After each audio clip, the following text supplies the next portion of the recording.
you just hear this? It's the Jim Kerr Rock and Roll Morning Show on Q1043.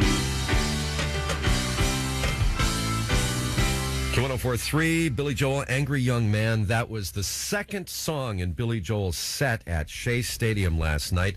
Bob Buchmann was there. If you had the Q on last night, you heard Bob as he broadcast live from the Q1043 press box overlooking the stage. It was an incredible experience for him. He's in here early this morning, still all energized from the show last night. Well, it's true. What's the morning after review? Technically, you're wrong. It was the third song. I know, based on the set list, you're right. It's the second song, but very appropriately, if you're going to play Shea Stadium, what do you start with? The national anthem. So will you please rise? And boom, everybody stood up, and it was really great. So it began with the national anthem. There cool. you go. Yeah. Cool. And then Miami 2017, and then, of course, the song you just played, Jim, Prelude, Angry Young Man. And then My Life followed that, and there was a prelude to My Life, too. It was Yankee Doodle Dandy. A lot of, patriotic themes last night. Not only because he does the song Goodnight Saigon, and that's got all the military guys and NYPD singing background, but oh sure, I know on Memorial Day every year I love to play Goodnight Saigon because we get so many requests for it from our friends who are veterans. The other reason is, what's the great American pastime? Baseball. So, why not be patriotic right there in a ballpark? And there were so many overtones of that last night. The crowd was even shouting USA, USA during Goodnight Saigon. It was really great. Nice moment. So I walk back there, and, just before it starts, and he's sitting on a couch just calming himself because he's got all these special guests lined up. And obviously, this is a big deal. There's $1 million video production going on just to shoot this thing for DVD. So it's got to be right. And, so how does he calm himself?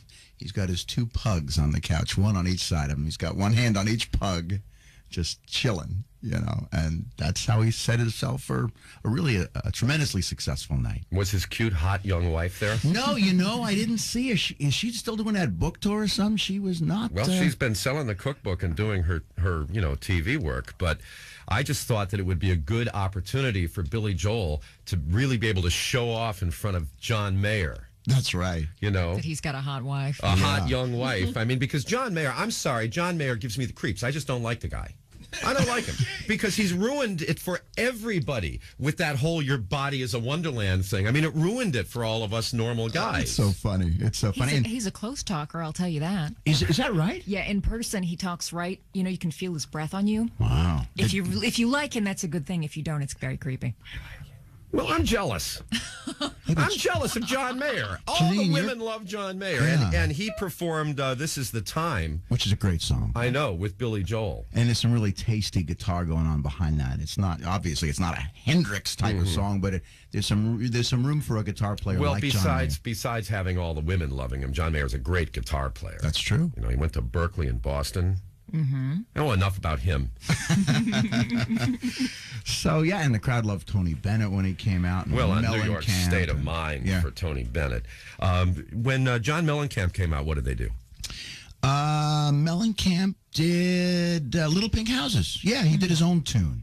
And, everybody was right behind him. And it was huge. I mean, Henley did, of course, his own song as The Boys of Summer. But what better in a ballpark to do a song called The Boys of Summer?